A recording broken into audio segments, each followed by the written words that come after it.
You know what terrifies me? It's not death. It's not failure. It's not even poverty. What terrifies me is waking up at 70 years old and realizing I spent my entire life thinking like everyone else. That I never questioned anything.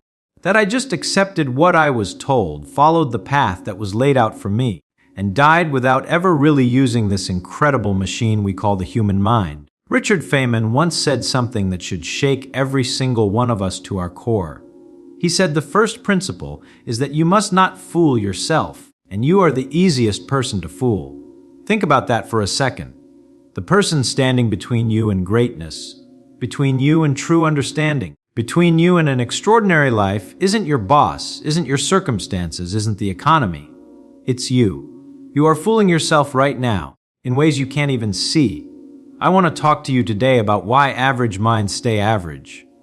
Not because they lack potential, not because they're stupid, but because they've built a prison of comfort around themselves, and they don't even know they're trapped inside it. And I'm going to tell you how to break free, because once you see the bars of this cage, you can never unsee them. Let me tell you about a moment that changed everything for Feynman. He was at MIT, supposedly one of the smartest guys in the room, and he was miserable. You know why? Because he realized he was playing a game. He was doing physics to impress people, to publish papers, to get recognition. And one day he saw a student in the cafeteria throwing a plate in the air, and he watched it wobble and spin, and instead of walking past like everyone else, he stopped. He asked himself, why does it wobble like that? What's the relationship between the wobble and the spin? His colleagues thought he was wasting time. Here's this brilliant physicist studying a spinning plate. But Feynman didn't care. He was curious. He worked out the equations. He played with the problem. And you know what? That useless curiosity about a spinning plate eventually led to work that won him the Nobel Prize. Because he wasn't thinking like everyone else. He wasn't following the approved path. He was thinking. And that's the first trap that catches average minds. They stop being curious. They stop asking why. You know when this happens. It happens slowly like a disease. You're born curious. Watch a 3-year-old kid. They ask why about everything. Why is the sky blue? Why do birds fly? Why do I have to go to bed? They're little scientists, running experiments, testing boundaries, trying to understand how the world works. But then something happens. We send them to school, and school says, sit down, be quiet, memorize this. Don't ask questions. There's one right answer, and I have it. We train the curiosity out of them. We reward obedience and punish questioning. And by the time they're 18, they've learned the most dangerous lesson of all. Don't rock the boat. Don't challenge authority. Don't think too deeply. Just do what you're told. I'm not saying education is bad. I'm saying we've confused education with indoctrination. Real education liberates your mind. It teaches you how to think, not what to think. But most of what we call education today, it's a factory system designed to produce compliant workers who follow instructions and don't cause trouble. Feynman understood this. When he was asked to evaluate science textbooks for schools in California, he was horrified. He found books that taught kids to read the words, but not understand the concepts. Books that made them memorize definitions without knowing what they meant. He found one textbook that spent pages talking about energy in scientific terms, but when he asked teachers to explain it in simple language, they couldn't. They had memorized jargon without understanding, and that's how average minds operate. They collect words and phrases and ideas like trading cards, but they never actually think about what they mean. They say things like quantum mechanics, or artificial intelligence, or paradigm shift, because they've heard other people say them, but they can't explain them to a 10-year-old. And if you can't explain something simply, you don't understand it. That's not me saying that.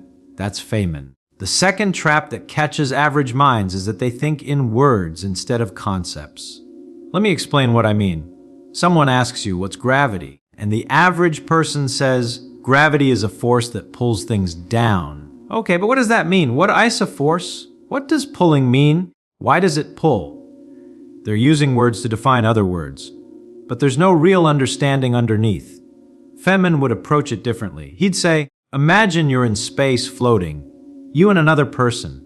You throw a ball to them. Now imagine you're on Earth and you throw a ball. What's different? Why does the ball come down on Earth but float in space? What's actually happening? He'd build the understanding from the ground up, from things you can see and touch and feel, not from abstract definitions. Most people never think this deeply because it's hard. It's uncomfortable. It's easier to just memorize the definition and move on. But that's the difference between knowing something and understanding something. And average minds settle for knowing. They collect information like Pokemon cards and think that makes them smart. I want you to think about your own life right now. How many things do you know that you don't actually understand? How many opinions do you hold that you've never really examined? How many beliefs do you have just because someone told you they were true? If you're honest with yourself, the answer is probably terrifying. Here's a story that illustrates this perfectly. Feynman was once in a hotel room in Brazil, and there was a big problem. Someone's safe had been left locked, and they couldn't remember the combination. The management was panicking. They were going to have to drill it open. It was going to be expensive. Feynman said, "Let me try." Everyone laughed. What does a physicist know about cracking safes? But Feynman understood something they didn't. He understood that people are predictable. He knew that most people pick combinations based on patterns, based on dates, based on things that are meaningful to them. He tried a few obvious things: birth dates, the hotel room number. Nothing worked. Then he realized something: the safe was owned by a physicist. A physicist might use a mathematical constant. He tried the first digits of pi. Click. The safe opened. Everyone thought it was magic.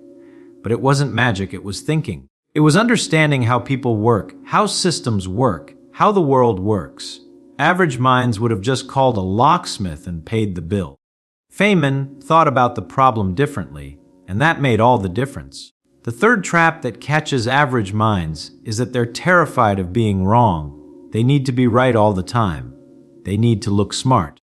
They need everyone to think they know what they're talking about. And this fear of being wrong is absolutely lethal to learning and growth. Feynman loved being wrong. He loved it when someone proved him wrong, because it meant he was about to learn something. He would change his mind in the middle of a sentence if someone showed him better evidence. He had no ego about his ideas. He cared about the truth, not about being right. Most people are the opposite. They'll defend their beliefs to the death, even when all the evidence says they're wrong, because they've tied their identity to those beliefs. To admit they're wrong feels like admitting they're stupid. So they dig in, they rationalize, they find excuses, they attack the messenger. Anything but actually change their mind. I see this all the time. Someone believes something for years. Then new information comes along that contradicts it. And instead of being excited to update their understanding, they get defensive. They say things like, "Well, that's just your opinion," or "You can find studies that say anything," or "I've always believed this and I'm not changing now." And in that moment, they've chosen comfort over truth. They've chosen ego over growth. They've chosen to stay average. Let me tell you about one of the most important moments in Feynman's career. He was working on the Manhattan Project, helping to build the atomic bomb. Brilliant physicists from all over the world all working together. And Feynman noticed something. Even these geniuses, these Nobel Prize winners, they would get attached to their ideas. They'd have a theory about how something worked, and when experiments showed they were wrong, they'd get upset. But not Feynman. When his ideas were proven wrong, he'd throw them away immediately and start over. No attachment, no ego, just curiosity about what was actually true. And this made him incredibly valuable to the project because he could adapt faster than anyone else. He could see solutions others missed because he wasn't blinded by the need to be right. Think about your own life. How much energy do you waste defending positions you don't even care about that much? Just because you said them out loud once and now your ego won't let you back down.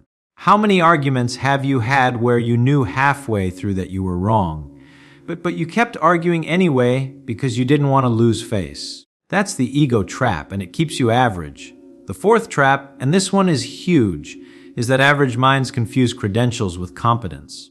They think a degree means understanding. They think a title means wisdom. They think if someone is famous or successful, they must be right about everything. Feynman hated this. He once served on a presidential commission investigating the Space Shuttle Challenger disaster. NASA executives kept giving him fancy presentations with charts and graphs, trying to impress him with their credentials and authority. But Feynman didn't care about any of that. He asked simple questions. What happens to the O rings in cold weather? Show me the data. Let's do a simple experiment. And you know what he did? In the middle of a televised hearing, he took a piece of the O ring material, dropped it in ice water, and showed everyone watching that it became brittle and lost its flexibility. It was a middle school science experiment, but it cut through all the bureaucratic nonsense and showed exactly why the shuttle had exploded. The experts, with all their credentials, had complicated something simple, and Feynman simplified something complicated. This happens everywhere. In business, in medicine, in education, in government. People hide behind fancy language and credentials and titles because they don't actually understand what they're talking about. And average minds are intimidated by this. They assume if someone talks over their head, that person must be smart. But often, it's the opposite. The person who can't explain something simply doesn't understand it well enough. I want you to start questioning credentials. I want you to start asking, does this person actually know what they're talking about? Or are they just good at sounding impressive? Can they explain this to me in simple terms, or do they need jargon to hide behind? This doesn't mean experts aren't valuable. It means you should be able to tell the difference between a real expert and someone playing dress up. Here's the fifth trap, and it's probably the biggest one. Average minds live in their comfort zone. They find something that works, something that's safe, something that pays the bills and doesn't challenge them too much, and they just stay there for 40 years. They stop growing, they stop learning, they coast. Feynman never coasted. Even after winning the Nobel Prize, even after becoming world famous, he kept learning new things. He learned to play the bongos. He learned to draw. He learned to crack safes. He learned Mayan hieroglyphics. He spent time in Brazil learning Portuguese and teaching physics. He was constantly pushing himself into areas where he was a beginner, where he didn't know what he was doing, where he might look foolish. Why? Because he understood that comfort is the enemy of growth. When you're comfortable, you're not learning. You're just repeating what you already know. And repetition without growth is death. It's slow death, but it's death nonetheless. Most people hit 30, 5 or 40, and they've basically stopped learning anything meaningful.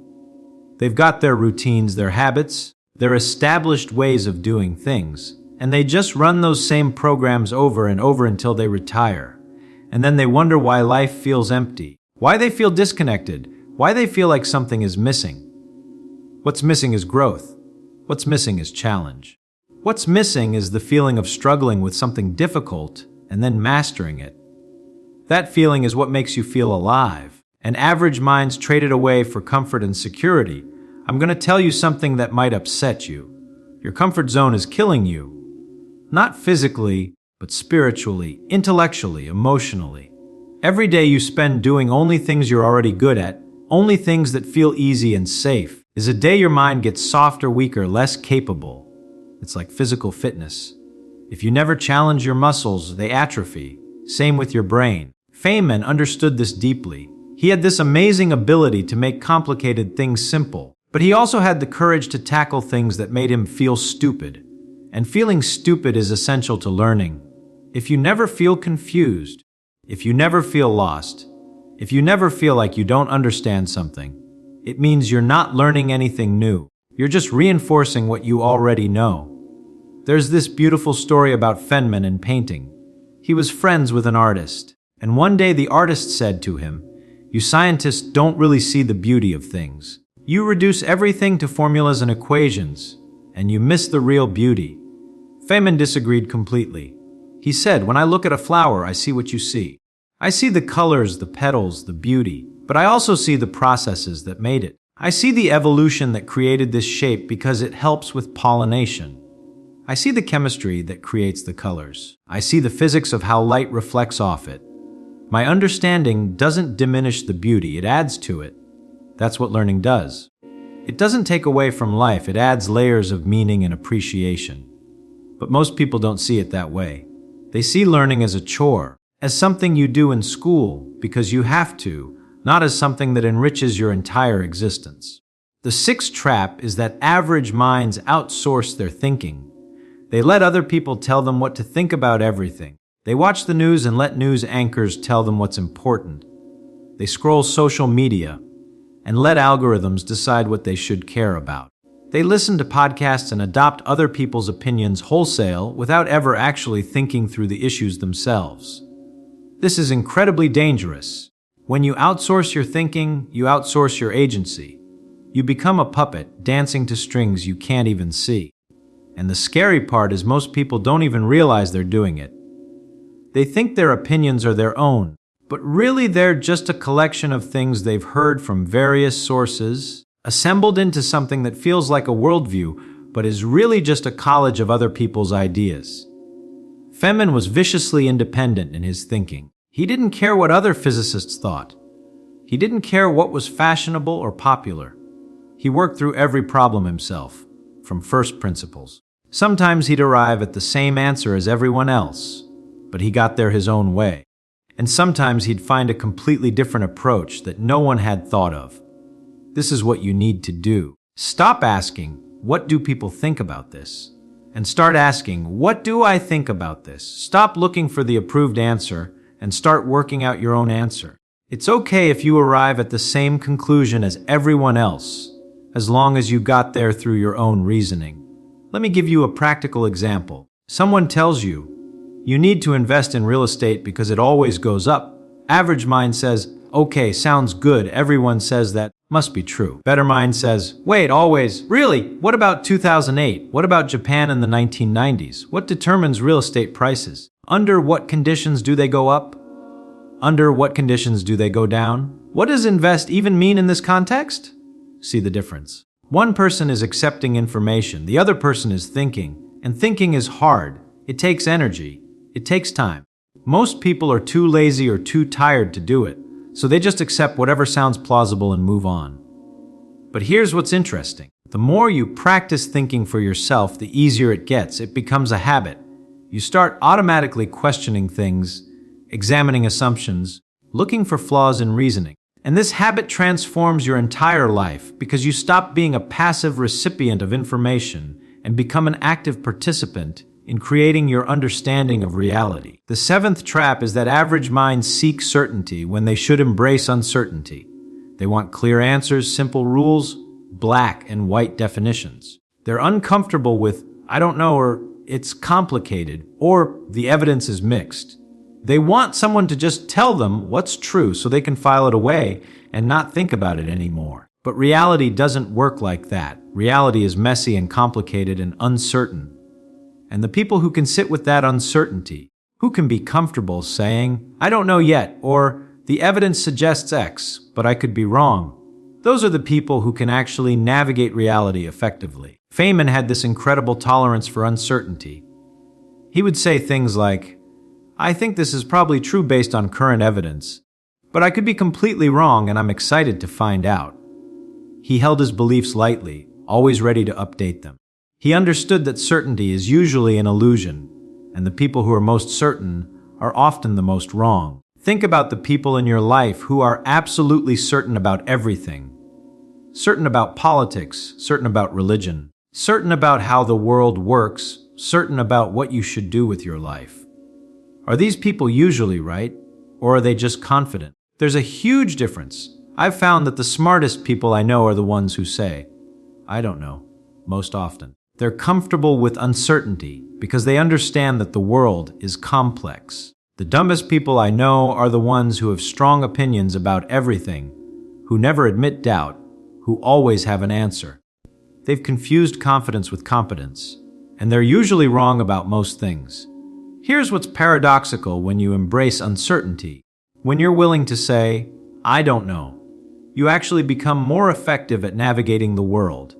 Because you're not locked into false certainties. You can adapt, you can update, you can change course when new information comes in. But if you've staked your identity on being right, on being certain, you're stuck. You'll ride your beliefs straight into disaster rather than admit you might be wrong. Feynman told this story about his time in Brazil. He was teaching physics at a university and he noticed something disturbing. The students could recite everything perfectly. They could solve the problems exactly as shown in the textbook. But when he asked them slightly different questions, When he changed the context even a little bit, they couldn't do it. They had memorized patterns, but they hadn't understood the underlying principles. He gave them a problem about a light beam reflecting off a surface at different angles. They aced it. Then he asked them what happens when sound bounces off a wall. They had no idea, even though it's the exact same principle, just applied to sound instead of light. They couldn't transfer the knowledge because they didn't actually understand it. They just knew how to follow a procedure.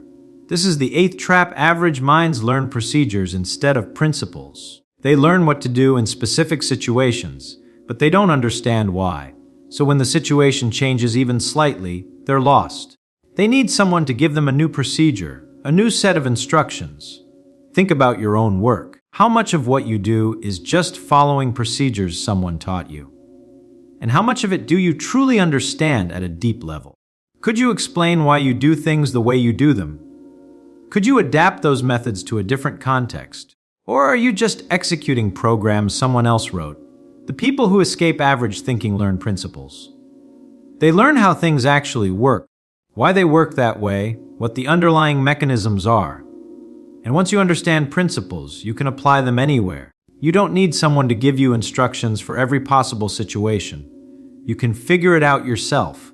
Feynman was a master of this. He could walk into any field, any problem, any situation, and he could figure out what was really going on because he understood fundamental principles. Physics, biology, computer science, whatever. He'd ask basic questions, he'd build up his understanding from scratch, and pretty soon he'd be contributing at a high level even though he was supposedly an outsider.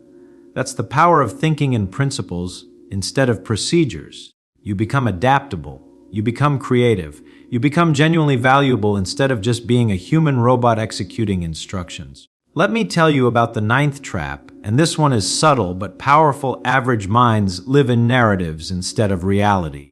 They have stories about themselves, stories about how the world works, stories about what's possible and what's not, and they confuse these stories with truth. Feynman was ruthless about cutting through narratives to get to reality. He didn't care about the story. He cared about what was actually happening. When he was investigating the Challenger disaster, NASA had this whole narrative about how safe the shuttle was, how they had redundant systems, how they'd thought of everything. But Feynman looked at the actual data, did actual experiments, and discovered that the narrative was completely divorced from reality. We all live in narratives. You have a narrative about who you are. I'm not good at math. I'm an introvert. I'm not creative. I'm too old to learn new things. These are stories you tell yourself and they feel true, but they're just stories. They're not reality. Reality is that you're a human being with a brain that's capable of learning and adapting and growing. The narrative is something you created or someone else created for you, and you accepted it. Here's what's powerful. Once you realize these are just stories, you can change them. You can write new stories, but most people never realize this. They think their self-concept is the truth, and so they live inside these invisible walls that don't actually exist. I'll give you an example from my own life. For years, I had this narrative that I wasn't athletic. I was the smart kid, not the sports kid. That was my identity.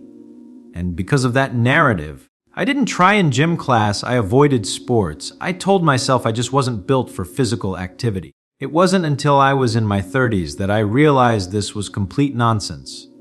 There was nothing physically wrong with me. I just had a story in my head that said I wasn't athletic, and I'd made that story real by living according to it. Once I realized it was just a story, I could change it. I started running, started working out, and you know what? Turns out I'm perfectly capable of physical activity. The limitation was never real. It was always just a narrative. How many of your limitations are like this? How many of the things you think you can't do are actually just stories you've been telling yourself for so long that they feel like truth? This is one of the most important questions you can ask yourself. The 10th trap, and this builds on all the others, is that average minds optimize for looking good instead of getting better. They care more about appearing smart than actually becoming smarter. They care more about avoiding mistakes than learning from them. They care more about maintaining their image than developing their abilities. Feynman didn't care about looking good. He'd admit when he didn't understand something. He'd ask stupid, questions in front of prestigious scientists. He'd make mistakes in public and laugh about them. His ego wasn't tied to appearing perfect. It was tied to understanding reality. This is so important. When you prioritize looking good, you can't take risks. You can't try new things where you might fail. You can't ask questions that might make you look ignorant. You can't experiment and make mistakes. And if you can't do those things, you can't learn. You're stuck. But when you prioritize getting better, suddenly you're free. You can take on challenges that scare you. You can ask all the dumb questions you need to ask. You can fail spectacularly and then learn from it. You can be a beginner again. And that freedom is what allows real growth. I see this all the time in the business world. People get promoted to positions where they don't really know what they're doing. But instead of admitting that and learning, they fake it. They pretend they know. They use jargon and bluster to cover their lack of understanding. And they get away with it for a while, but they never actually develop the competence they need. They're forever just barely staying ahead of being exposed as a fraud. Imagine if instead they just said, "I don't know this yet, but I'm going to learn it." Imagine if they asked questions, admitted mistakes, and focused on actually getting better, rather than just appearing competent. They'd be so much more effective.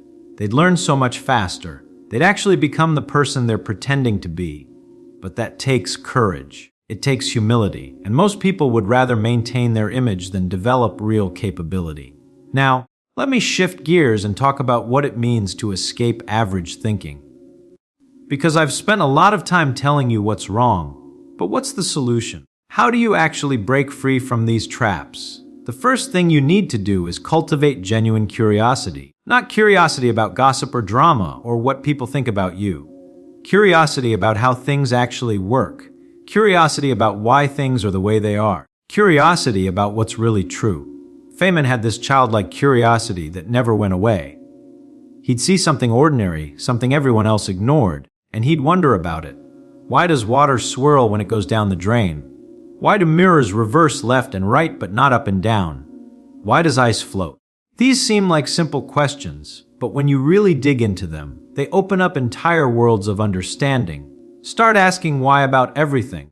When someone tells you something is true, ask why. When something works a certain way, ask why. When there's a rule or a procedure, ask why we do it that way. And don't accept, "That's just how it is," or "That's what everyone does," as an answer.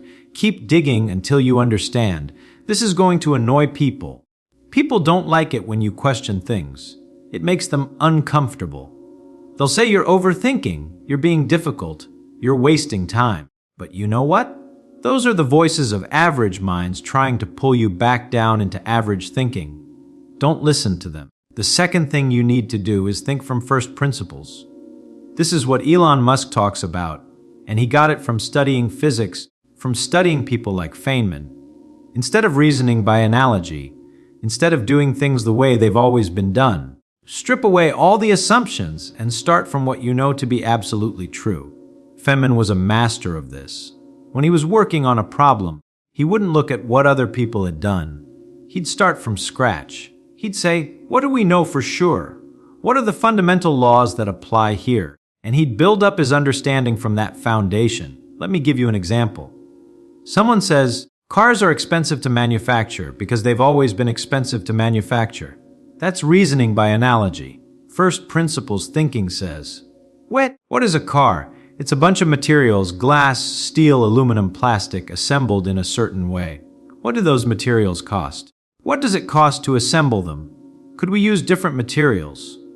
Could we assemble them differently? Could we rethink the entire concept of what a car is? See the difference. One approach accepts the status quo. The other approach questions everything and builds from fundamentals. And that's how real breakthroughs happen. That's how you escape average thinking. The third thing you need to do is develop intellectual honesty. This means being brutally honest with yourself about what you know and what you don't know. It means admitting when you're wrong. It means updating your beliefs when you get new evidence. It means not lying to yourself. This is hard. Our brains are designed to protect our ego, not to seek truth. We have all these cognitive biases that make us interpret information in ways that confirm what we already believe. We remember the times we were right and forget the times we were wrong. We attribute our successes to skill and our failures to luck. We're walking confirmation bias machines. Feynman fought against this constantly. He had a rule: you must not fool yourself. And you are the easiest person to fool. He was always checking himself, always questioning his own reasoning, always looking for ways he might be wrong. And this made him more right, more often than almost anyone else. You need to develop this same discipline. When you believe something, ask yourself why you believe it. What evidence supports it? What evidence contradicts it? Are you believing it because it's true, or because you want it to be true? Are you believing it because you thought about it carefully, or because someone you respect said it? Keep a journal of your predictions. Write down what you think will happen and why. Then check back later and see if you were right. When you're wrong, really dig into why. This is painful, but it's how you calibrate your thinking. The fourth thing you need to do is embrace discomfort and uncertainty. Stop seeking comfort. Stop trying to make everything safe and predictable. Challenge yourself constantly. Put yourself in situations where you don't know what you're doing. Learn new skills. Meet new people. Expose yourself to ideas that make you uncomfortable. Feynman loved discomfort. He loved being confused because confusion meant he was about to learn something. He loved being wrong because being wrong meant he was about to get closer to truth. He loved challenges because challenges forced him to grow. Most people avoid all of this. They stay in their lane. They stick with what they know. They surround themselves with people who agree with them, and they stagnate. They might be successful by conventional measures. They might have money and status and respect.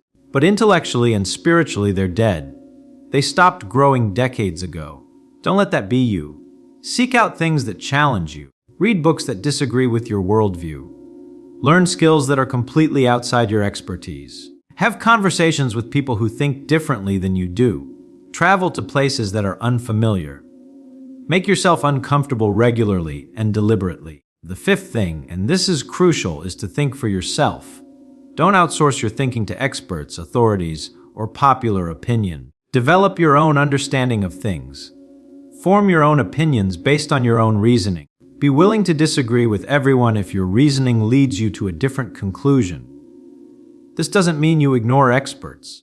It means you understand their reasoning, you examine their evidence, and you make up your own mind. You don't just accept something because a smart person said it. You think it through yourself. Feynman did this constantly. He'd read papers by famous physicists and find mistakes. He'd attend conferences where everyone agreed on something, and he'd be the one voice saying, "Wait, that doesn't make sense." He wasn't being contrarian for its own sake.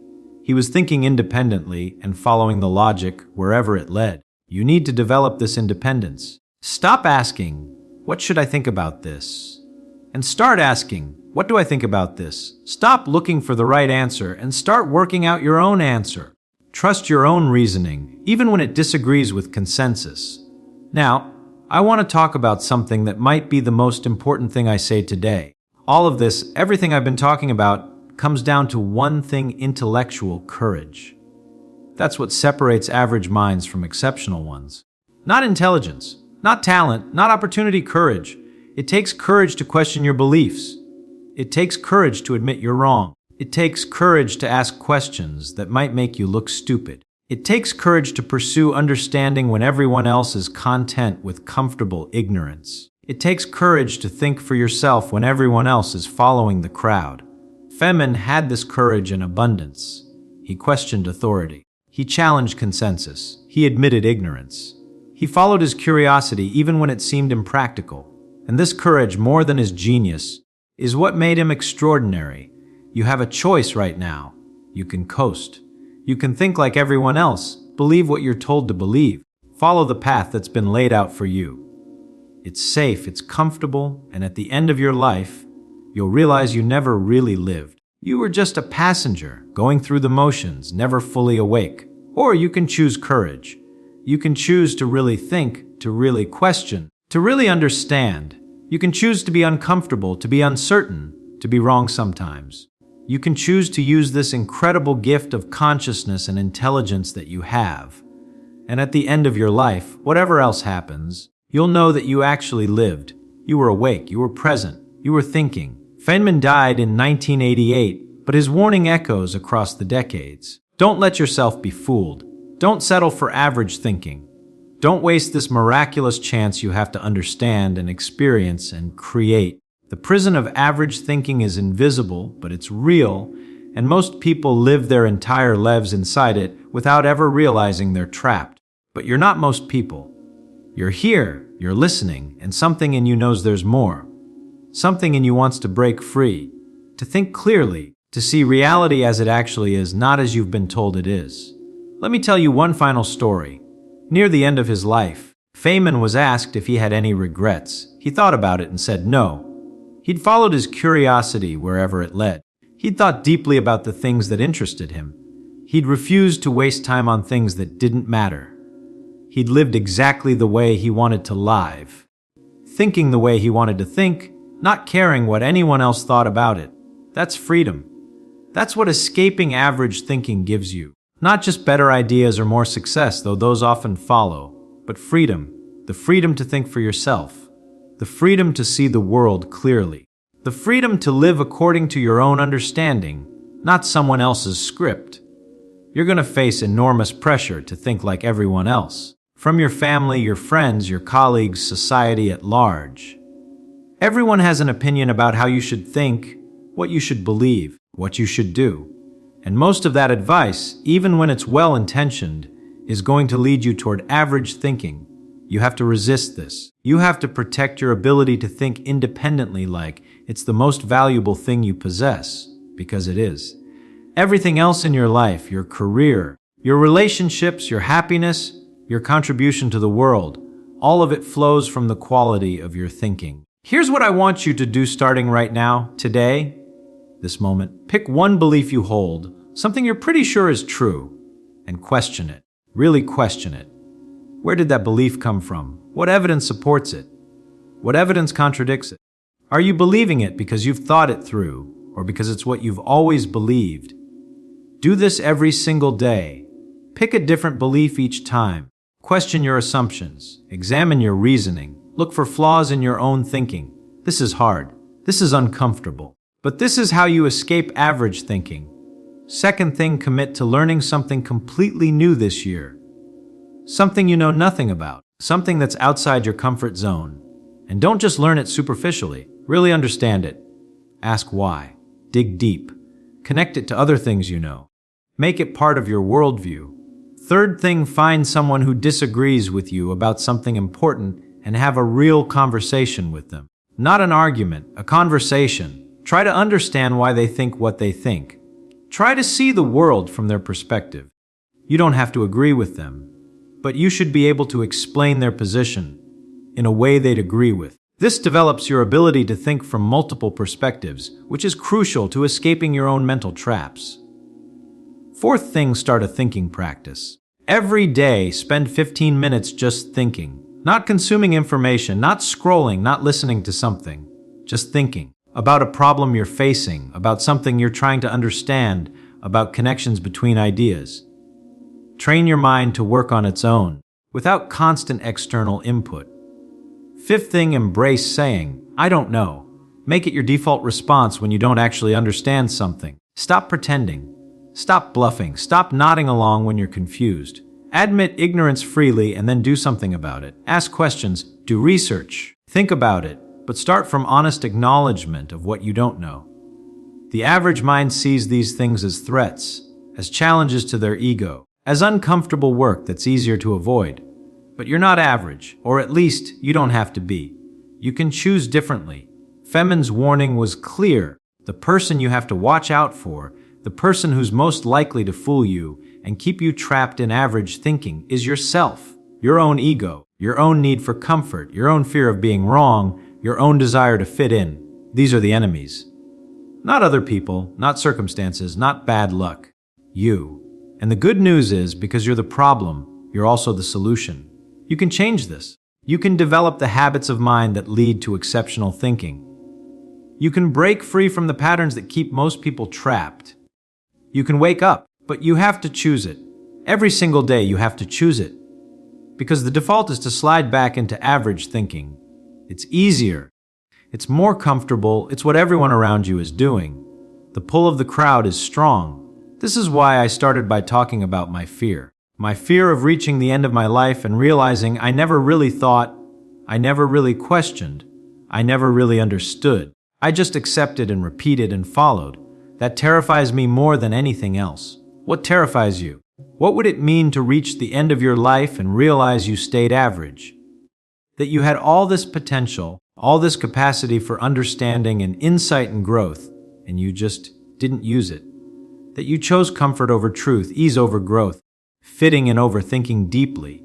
I don't want that for you. Feynman wouldn't have wanted that for you. And I don't think you want it for yourself, or you wouldn't have listened this far. You have one life, one chance to use this remarkable mind you have, one opportunity to see clearly, think deeply, understand truly. Don't waste it. Don't settle for average thinking. Don't let yourself be fooled. Break free. Question everything. Think for yourself. Embrace uncertainty. Love being wrong because it means you're about to be right. Chase understanding like your life depends on it, because in the ways that matter most, it does. The prison of average thinking has invisible bars. But once you see them, once you really understand how you've been limiting yourself, you can never unsee them. And that's both terrifying and liberating. Terrifying because you realize how much time you've wasted. Liberating because you realize you can change starting right now. Feynman once said that studying physics, really understanding how the universe works, gave him a different kind of satisfaction than most people ever experience. Not the satisfaction of being comfortable or successful or admired, but the satisfaction of really knowing something, of understanding something deeply, of seeing how things actually work instead of just accepting surface explanations. That satisfaction is available to you in physics, in philosophy, in psychology, in art, in mathematics, in any field where you're willing to think deeply and honestly. But you have to be willing to do the work. You have to be willing to be uncomfortable. You have to be willing to question yourself as ruthlessly as you question anyone else. Are you willing? That's the question, not, are you smart enough? Not, do you have enough time? Not, is it practical? But are you willing to think instead of coast? Are you willing to question instead of accept? Are you willing to be uncomfortable in pursuit of understanding? If your answer is yes, then everything changes. Not immediately, not magically, but inevitably. Your thinking becomes clearer. Your understanding becomes deeper. Your ability to navigate reality becomes stronger. You become more capable, more effective, more alive. And here's the beautiful thing. Once you start thinking clearly, once you escape average thinking, you can't go back. You can't unsee what you've seen. You can't unknow what you've learned. The clarity is permanent. So make the choice. Not tomorrow, not next week, not when things are less busy. Now, choose to think. Choose to question. Choose to understand. Choose to break free from average thinking and everything that comes with it. Feynman's warning was a gift. He was showing you the bars of your cage. He was giving you permission to question everything, to think for yourself, to pursue understanding without apology. He was saying, you don't have to think like everyone else.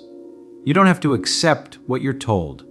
You don't have to stay average. And I'm telling you the same thing. You don't have to stay trapped. You can think clearly. You can see reality as it is. You can understand deeply. You can break free, but only if you choose it. Only if you commit to it. Only if you're willing to do what average minds won't do. Question yourself. Embrace uncertainty, admit ignorance, seek truth over comfort, pursue understanding over image. The choice is yours. Average thinking is safe and comfortable and leads to a life of quiet desperation. Exceptional thinking is challenging and uncomfortable and leads to a life of genuine understanding and satisfaction. Which will you choose? Because make no mistake, you are choosing. Every day, with every thought, with every decision to question or accept, to dig deeper or stay shallow, to think or coast. You're choosing what kind of mind you'll have, what kind of life you'll live, what kind of person you'll become. Feynman chose courage. He chose curiosity. He chose understanding. And his life was extraordinary not because he was smarter than everyone else, though he was very smart, but because he thought differently. He refused to be fooled. He refused to settle. He refused to accept average thinking. You can make the same choice, starting right now. Starting with the very next thought you have. Will you accept it automatically, or will you examine it? Will you follow the crowd, or will you think for yourself? Will you stay comfortable, or will you seek understanding? The answer to that question determines everything. It determines whether you escape the trap or spend your life caught in it. It determines whether you truly live or just exist. It determines whether you're average or exceptional. And now you know. You've been warned. You've seen the bars of the cage. You understand what keeps average minds average. You know what you need to do to break free. The question is, will you do it? Your life is waiting for your answer. Now let me get even more practical with you, because I don't want this to just be inspiration that fades by tomorrow morning.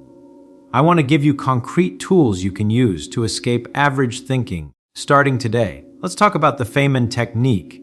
This is something he developed for learning, and it's devastatingly effective. Here's how it works. Take any concept you want to understand, any topic, any idea. Now try to explain it to a child. I mean literally, as if you're talking to a smart 10-year-old. No jargon, no technical terms unless you can define them simply. Just clear, simple explanation. You'll find something interesting happens. Either you can do it, which means you actually understand it, or you can't, which means you don't understand it as well as you thought. Most people discover they can't. They stumble. They reach for technical terms. They get confused. And that's when real learning begins. When you find the gaps in your understanding, go back to the source material, study it again. But this time, study it with the specific goal of filling those gaps. Then try to explain it again. Keep doing this until you can explain the concept clearly and simply, without hesitation, without jargon, without confusion. This technique is powerful because it forces you to confront what you actually understand versus what you've just memorized. Average minds memorize. Exceptional minds understand. And understanding means being able to explain something simply. I use this technique all the time. Whenever I read something and think I understand it, I try to explain it to someone who knows nothing about the topic. And about half the time, I discover I didn't understand it as well as I thought. So I go back and learn it properly. This has saved me from countless cases of false confidence, where I thought I knew something but really just knew the words. Let me tell you another Feynman story that illustrates why this matters. He was once talking to a historian about ancient Greek scientists, and the historian was going on and on about how Archimedes had discovered the principle of buoyancy. Feynman stopped him and said, "Can you explain what that principle actually is?" And the historian couldn't. He could talk about when Archimedes discovered it, who he told, how it influenced later thinkers, but he couldn't explain what buoyancy actually was. This is what passes for knowledge in most fields. People know about things without knowing things. They know the history, the context, the terminology, but they don't know the actual substance. And Feynman found this fascinating and frustrating. He couldn't understand why anyone would study something without caring what it actually meant. But that's normal. That's average thinking. People collect facts and stories and names and dates, and they think that makes them educated. But education without understanding is just trivia. It's useless. So here's your challenge. Pick something you think you understand pretty well. Maybe it's something from your field of work. Maybe it's a concept from science or economics or philosophy. Now try to explain it to someone who knows nothing about it. Actually do it. Don't just imagine it.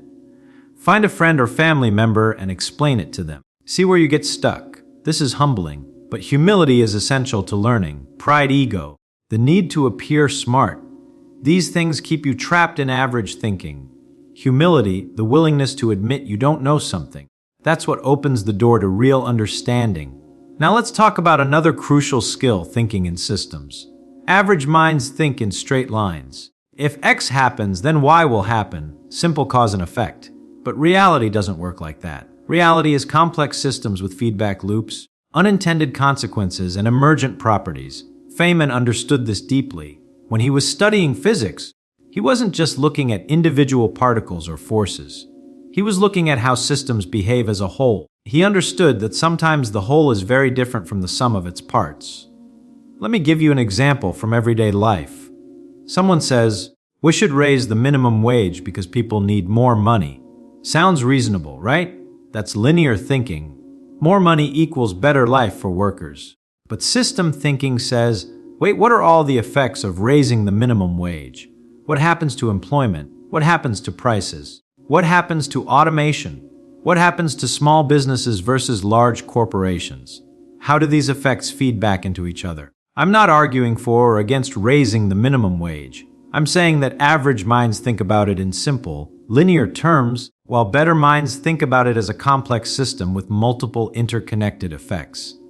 And the ability to think in systems, to see connections and feedback loops and unintended consequences, that's what separates people who make good decisions from people who make disastrous ones.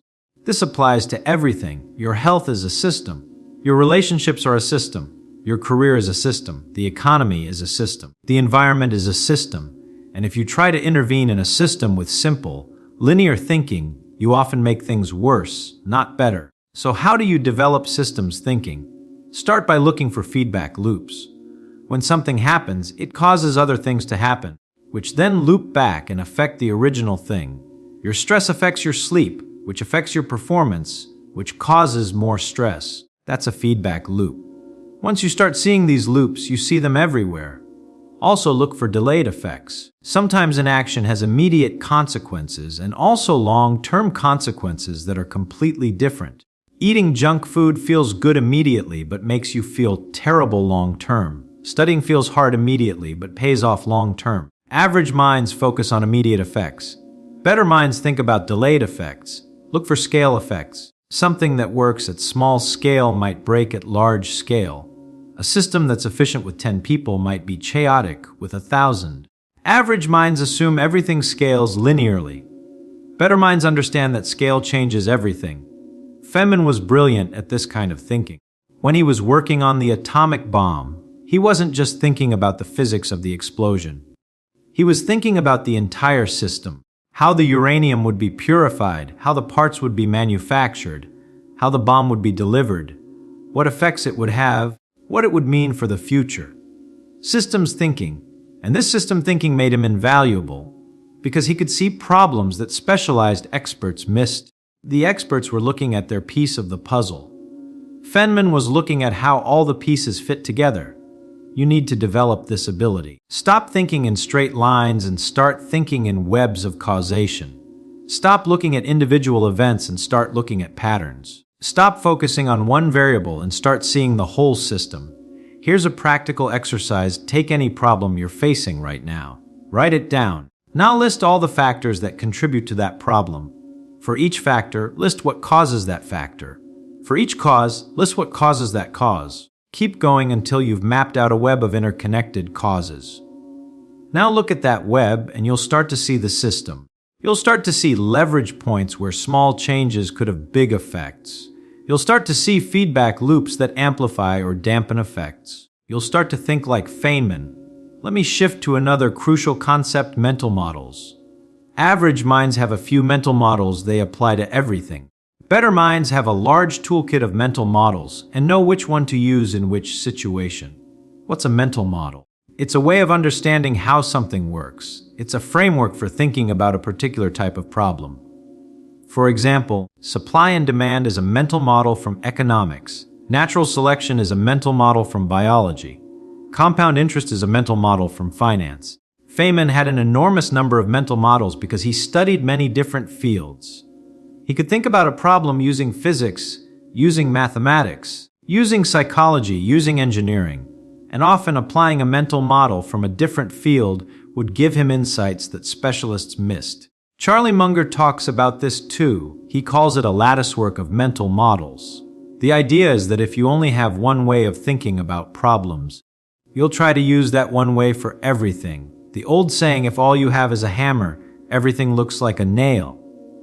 But if you have many different tools, many different ways of thinking, you can choose the right tool for each problem. So how do you build your collection of mental models? Study different fields. Read widely. Don't just go deep in your specialty. Go broad across many domains.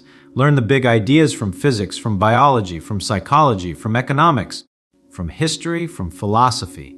You don't need to become an expert in everything. You just need to understand the key concepts well enough to apply them. When Feynman was learning something new, he'd always try to connect it to things he already knew. He'd ask, what does this remind me of? What principles from other fields apply here? How is this similar to or different from other systems I understand? This cross-pollination of ideas is where creativity and insight come from. Average minds stay in their lane. They become narrow specialists who know a lot about a little. And there's value in that, don't get me wrong. But the people who make real breakthroughs, who see connections others miss, who solve problems in novel ways, those people usually have broad knowledge across multiple domains. So read outside your field. Take courses in subjects that have nothing to do with your work. Talk to people who do completely different things than you do. Build your toolkit of mental models, and then practice applying them. When you face a problem, ask yourself what mental models might be useful here. What frameworks from different fields could give me insight? Let me give you a specific example. I once had a problem with team dynamics at work. People weren't communicating well. Projects were getting stuck. There was tension. My first instinct was to think about it as a management problem. Better processes, clearer roles, more meetings. But then I thought about it using a mental model from systems theory, requisite variety. The idea is that a system needs internal variety to match the variety in its environment. Applied to my team problem. This meant that maybe we needed more diverse communication styles, more flexibility in how we worked, more options for how people could interact. So instead of imposing more structure, we created more variety. Different ways to communicate, different types of meetings, different ways to collaborate. And it worked. Problem solved. Would I have found that solution thinking purely in management terms? Maybe not. But because I had mental models from different fields, I could approach the problem from different angles and find a solution that wasn't obvious from just one perspective. This is the power of mental models. They give you more ways to think about problems. And the more ways you can think about a problem, the more likely you are to find a good solution. Now, let me talk about something that might be uncomfortable: your environment. Average minds underestimate how much their environment shapes their thinking. They think they're independent thinkers, but really they're products of their environment. The people they spend time with, the media they consume, the conversations they have, all of this shapes their thinking in ways they don't even realize. Feynman was very conscious of this. He was careful about who he spent time with. He surrounded himself with people who challenged him, who thought differently, who weren't afraid to tell him when he was wrong. He avoided people who just agreed with everything he said, who treated him like an authority figure, who wanted to bask in his reflected glory. He also was very selective about what he paid attention to. He didn't watch much TV. He didn't follow celebrity gossip. He didn't spend time on things that didn't interest him or challenge him intellectually. He protected his mental environment the way a gardener protects a garden, carefully cultivating what should grow and pulling out weeds. You need to do the same thing. Look at your environment. Who are you spending time with? Are they challenging you to think better, or are they reinforcing your existing patterns? Are they curious and thoughtful, or are they cynical and closed-minded? Are they growing, or are they stuck? This doesn't mean you should abandon old friends or only hang out with smart people. It means you should be intentional about who influences your thinking. If everyone around you thinks the same way, believes the same things, values the same things, you're in an echo chamber. And echo chambers breed average thinking. Seek out people who disagree with you, not people who are just argumentative or contrarian, but people who have genuinely different perspectives based on different experiences and different ways of thinking. Have real conversations with them. Try to understand why they see things differently. This stretches your mind in ways that agreeing with people never will. Also, look at what you're consuming. What are you reading? What are you watching? What are you listening to? Is it challenging you, or is it just confirming what you already believe? Is it making you think, or is it just entertaining you? Is it adding to your understanding, or is it just filling time? Average minds consume passively. They let algorithms feed them content. They watch whatever is popular. They read whatever everyone else is reading. And their thinking becomes a reflection of whatever the algorithm or the crowd decides to show them. Better minds are intentional. They choose what they consume based on what they want to learn, what they want to understand, what challenges they want to take on. They read primary sources instead of just summaries. They seek out perspectives that challenge them. They prioritize depth over breadth. Feynman read original scientific papers, not just textbooks. He learned languages so he could read works in their original form. He talked to experts directly instead of just reading about what they said. He went to the source. And this gave him a depth of understanding that most people never achieve. You can do this too. Want to understand economics? Don't just read news articles about the economy. Read actual economics papers. Read books by economists from different schools of thought. Look at actual data. Form your own understanding based on primary sources, not second-hand interpretations. This takes more effort. It's harder, but that's the point. Average minds take the easy path, consuming predigested information. Better minds do the work of understanding things directly. Let me tell you about another trap that catches people: the illusion of knowledge. This is when you know about something but mistake that for actually knowing something. You've read articles about quantum mechanics, so you feel like you understand quantum mechanics. You've heard people talk about blockchain, so you feel like you understand blockchain. But you don't. You just have a surface familiarity that feels like understanding. Feynman encountered this all the time. People would use fancy words and act like they understood things. But when he asked them to explain it simply, they couldn't. They had the vocabulary but not the understanding. And he was ruthless about calling this out, not to embarrass people, but because he genuinely believed that clarity of thought mattered. The antidote to the illusion of knowledge is to test your understanding. Try to explain it. Try to use it. Try to predict what will happen based on it. If you really understand something, you can do these things. If you can't, you don't understand it. You just know about it. This is humbling. You'll discover that you understand far less than you thought you did. But that's good. That's the starting point for real learning. You can't learn what you think you already know. Admitting ignorance is the first step to gaining knowledge. Here's a challenge I want you to take. Make a list of 10 things you think you understand pretty well. For each one, try to explain it to someone who knows nothing about it. Actually do this. Don't just imagine it. You'll probably find that you can only truly explain 2 or 3 of them. The rest, you just have surface familiarity with. For the ones you couldn't explain well, decide, do you actually need to understand this, or is surface familiarity enough? For the things you actually need to understand, commit to learning them properly. Use the Feynman technique. Go to primary sources. Build real understanding, not just vocabulary. This process of testing and improving your understanding, this is how you escape average thinking. Average minds are satisfied with surface knowledge. Better minds insist on deep understanding. And deep understanding gives you power. Power to make better decisions, solve harder problems, and see opportunities others miss. Let me talk about one more critical skill: the ability to hold opposing ideas in your mind simultaneously. Scott Fitzgerald said that the test of a first-rate intelligence is the ability to hold 2 opposing ideas in mind at the same time and still retain the ability to function. Feynman exemplified this. He could see multiple sides of an issue.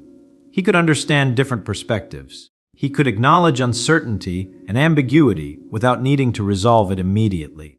This made him incredibly effective at solving complex problems because he wasn't locked into one way of seeing things. Average minds need resolution.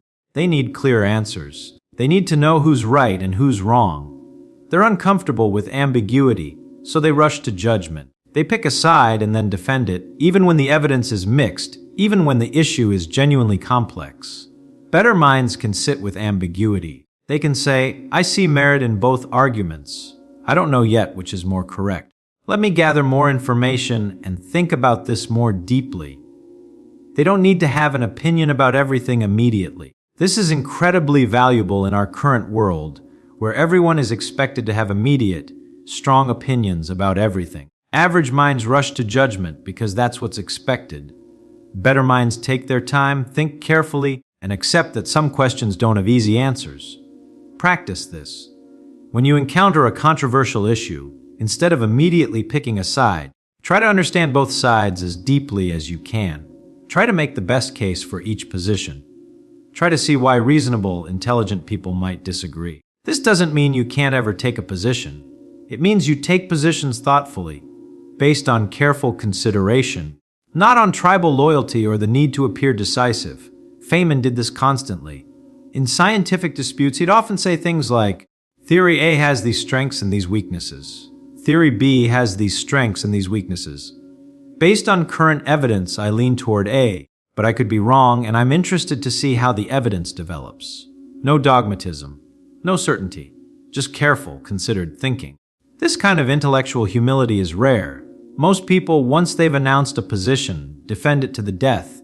Their ego gets involved. They've identified with their position, and to change it would feel like admitting they're wrong, which they can't do. So they rationalize, they find confirming evidence, they discount contradicting evidence, they dig in. But Feynman changed his mind freely. When better evidence came along, he updated his views. He had no ego investment in being right about any particular thing. He had ego investment in getting to the truth, which meant being wrong sometimes was not just acceptable but necessary. You need to develop this same approach. See your beliefs as provisional, as hypotheses to be tested, not as core parts of your identity. When you're wrong, be excited. You're about to learn something. When someone proves you wrong, thank them. They've just helped you get closer to truth. This mindset, more than anything else, is what allows you to escape average thinking. Because average thinking is defensive. It protects existing beliefs. It resists change. It needs to be right. But exceptional thinking is exploratory. It seeks truth wherever that leads. It welcomes being wrong because being wrong is how you learn. Your life right now is the result of your thinking up to this point. If you want a different life, you need different thinking.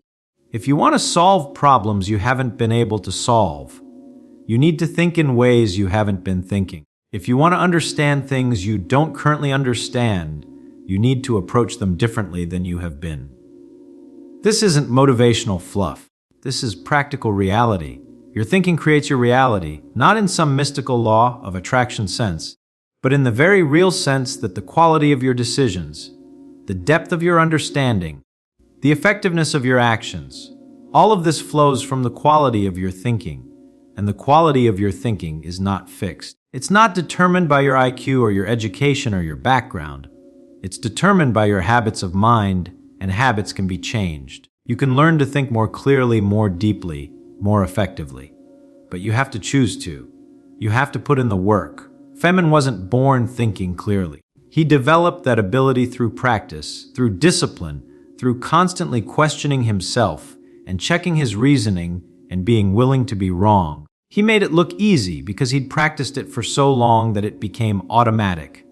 But it started with a choice, the same choice I'm asking you to make right now. Choose to think. Choose to question.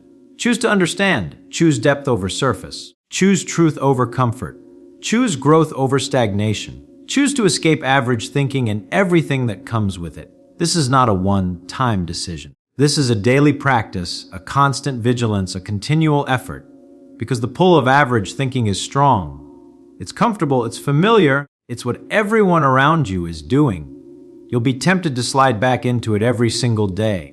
You have to choose again and again to think clearly, to question honestly, to seek understanding relentlessly. But if you do this, if you commit to this, your life will transform, not overnight, but steadily, inevitably. You'll see more clearly. You'll understand more deeply. You'll make better decisions. You'll solve harder problems. You'll contribute more. You'll be more fully alive. And at the end of your life, you'll look back without regret. You'll know that you really lived, that you really thought, that you really used this gift of consciousness and intelligence that you were given. You won't wonder what you could have been.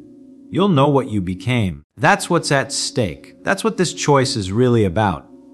Not just thinking better, though that's important, but living fully, experiencing deeply, understanding truly, being awake instead of sleepwalking through life, being present instead of going through the motions, being real instead of playing a role. Feynman's warning echoes, don't fool yourself. You are the easiest person to fool. But now you know the traps, you know the way out, you know what you need to do. The only question left is, will you do it? Your life is waiting for your answer. If you think you're dumb, congratulations, you just proved you can think. Because the real fool is the one who never asks anything. You're not dumb, and I'm going to prove it to you right now. Every human brain, without exception, starts with the same foundation. No brain comes with a label that says smart or stupid. Physics shows us that the brain is just like any other muscle in your body. If you train it, it grows. If you neglect it, it weakens. There's no fixed destiny written somewhere saying one person was born a genius and another was born to fail. What actually exists are thought habits that either strengthen or weaken your mental power. Now, imagine you never trained one of your legs. What would happen? You'd probably look like those gym guys who only work out their arms and completely forget about leg day. It would be weak, with no strength to run. But that wouldn't mean you were born without muscles. It would only mean you never trained them. The same thing happens with the brain. Most people simply don't train it the right way. They use their brain like a cheap calculator, not like a brilliant laboratory. That's why they feel slow, stuck, incapable. But the truth is, all it takes is changing the way you use your mind to realize you've got infinite potential inside you. Now pay close attention. The first thing you need to understand is that intelligence is not about memorizing facts. Intelligence is the ability to explain things in a simple way. The method is this: if you can't explain something to a child, you don't really understand it yet. And that's the first secret to proving you're not dumb. When you learn something, try to explain it out loud, as if you were teaching it. That's how you start working out your brain. Just don't forget to train your legs while you're at it, all right? Your brain is forced to organize the internal mess. It takes scattered bits of information like loose Lego pieces and has to build them into a coherent castle. This activates different areas: memory, language, creativity. It's as if regions that usually work separately suddenly come together in a grand orchestra.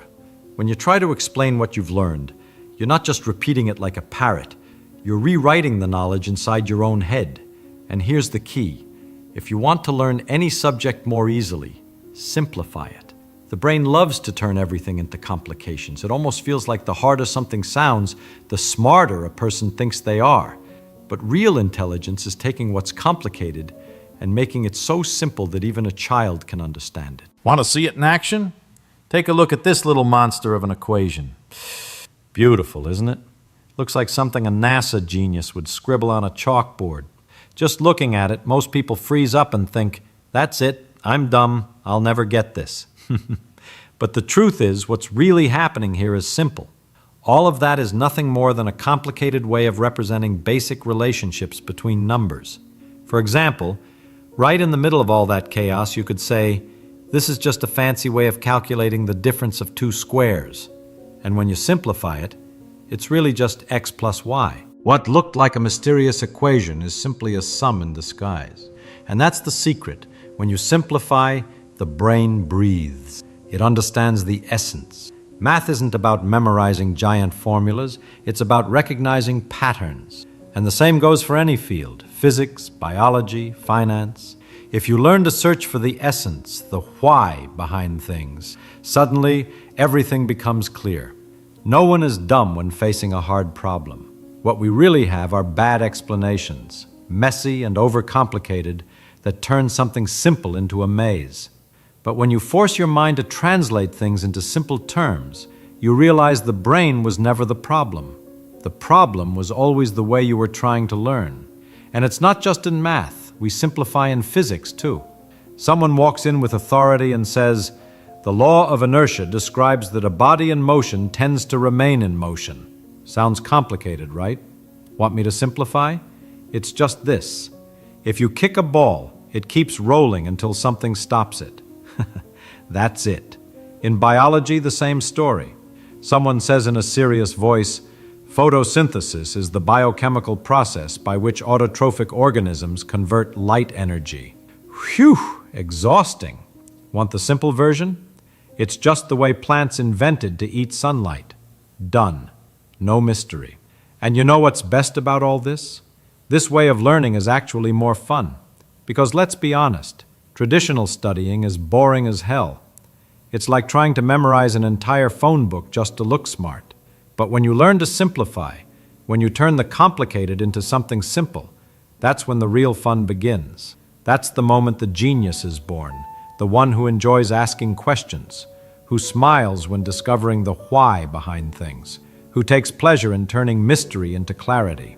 Learning is like playing, because when you're having fun, the brain doesn't see it as an obligation. It sees it as a game. And with games, we keep going. Have you noticed? You can play video games for hours without getting tired, but 15 minutes of a boring lecture feels like medieval torture. Why? Because games have challenge, curiosity, fun. When you bring that same spirit into your studies, you unlock a superpower. Imagine this.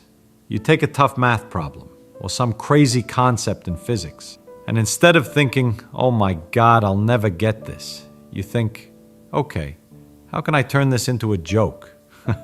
How can I explain this to my 10-year-old cousin and make him laugh? In that moment, you stop being a slave to studying and start becoming its master. And then something magical happens. You actually start looking forward to the next problem. You get curious. You start laughing at your own discoveries. And it's at that exact point that the genius is born, when learning stops being an obligation and turns into fun. And here's the paradox. The secret of intelligence isn't memorizing answers, it's asking why. A person who asks too many questions might seem dumb to others, but what most people don't realize is that curiosity has been essential for every human discovery. If Isaac Newton hadn't asked, why did this apple fall from the tree instead of shooting up into the sky? Gravity might never have been formalized. Think about it. What everyone else saw as something ordinary, an apple falling, Newton turned into a question. And from that question came one of the most powerful laws in physics. Albert Einstein? He didn't create the theory of relativity because he memorized formulas. He started by asking, what if I could ride alongside a beam of light? What would I see? A crazy, almost childish question that any serious teacher would have called nonsense. But it was exactly that nonsense that opened the door to one of the most revolutionary theories in history. Even everyday inventions were born this way. Why does water heat up when it boils? Why can a piece of metal turn into an electric current? Why does sound move through the air? Every breakthrough that now feels obvious started with someone annoying the world by asking simple questions. What most people call stupidity is really just the inability to ask. And what they call genius is nothing more than stubborn curiosity. Newton wasn't magical. Einstein wasn't superhuman. They were just stubborn enough to keep asking when everyone else was saying, we already know that, stop bothering us. And here's the turning point. Genius is born when you take seriously the questions everyone else ignores. If the apple falls, ask why. If the shadow moves, ask why. If a 500-ton airplane flies while a little bird drops dead from a tree, ask why. The more you let those stupid questions bother you, the closer you are to brilliance. And here's a truth almost nobody talks about. You're not dumb for asking. You're only dumb when you care too much about what other people think of you. Because that, deep down, is what kills curiosity. You wanted to raise your hand in class and ask, but then you thought, they'll laugh at me. They'll think I don't know anything. But guess what? It's exactly by not asking that you stay not knowing it. A genius is the person who simply doesn't care. He asks, he gets it wrong, he gets it right, he asks again, until he understands. And here comes a crucial point, emotional intelligence. There's no use in training your brain if you're still a slave to other people's opinions. A brilliant mind isn't just one that understands physics or math. It's one that understands itself. It's the kind of mind that doesn't get shaken by stupid criticism, doesn't compare itself to the neighbor, and doesn't fall apart because someone said, that's obvious. Pay close attention now. Anyone who lives worried about judgment will never discover anything new. Every bold idea they have, their first thought is what their friends will say, what the family will say, what the experts will comment. The result? They spend their entire lives hiding their questions, and with them, hiding their true potential. You want to be seen as intelligent? Then stop trying to look intelligent. Focus on being curious, on simplifying, on laughing at your own mistakes, and on learning quickly. That is far more rare and far more valuable than pretending to know everything. In the end, the real genius is not the one with ready-made answers, but the one with the courage to ask, the discipline to search, and the maturity not to care about the audience. The same people who laugh at you today for asking will applaud you tomorrow for discovering what they never had the courage to look for. So, what should you start doing today to train your mind like a genius? First, cultivate curiosity. Ask why about everything. There's no such thing as a stupid question. There's only the fear of looking stupid. And you already know. You're not dumb for asking, you're dumb for caring too much about what others think. Second, practice simple explanation. Every time you learn something, try to teach it out loud as if you were explaining it to a child. If you can't, it means you don't really understand it yet. Go back, simplify it, and explain again. That's the workout that truly strengthens your brain. Third, take action. Just thinking isn't enough. Solve problems, write, test your ideas.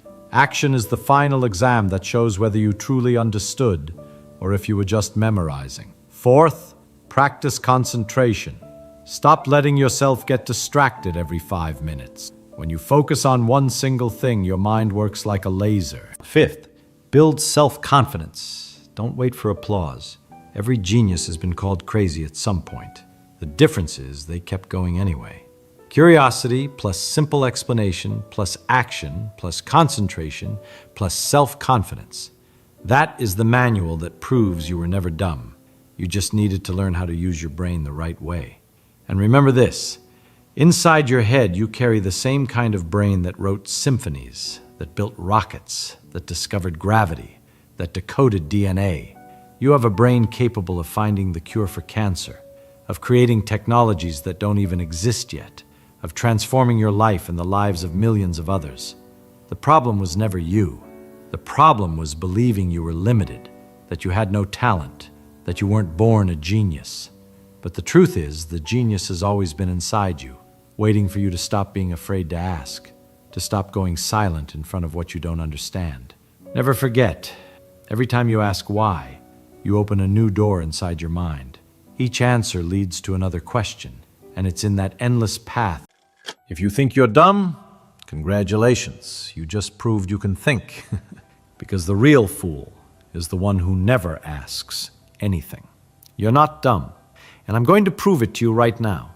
Every human brain, without exception, starts with the same foundation. No brain comes with a label that says smart or stupid. Physics shows us that the brain is just like any other muscle in your body. If you train it, it grows. If you neglect it, it weakens. There's no fixed destiny written somewhere saying one person was born a genius and another was born to fail. What actually exists are thought habits that either strengthen or weaken your mental power. Now, imagine you never trained one of your legs. What would happen? You'd probably look like those gym guys who only work out their arms and completely forget about leg day. It would be weak, with no strength to run. But that wouldn't mean you were born without muscles. It would only mean you never trained them. The same thing happens with the brain. Most people simply don't train it the right way. They use their brain like a cheap calculator, not like a brilliant laboratory. That's why they feel slow, stuck, incapable. But the truth is, all it takes is changing the way you use your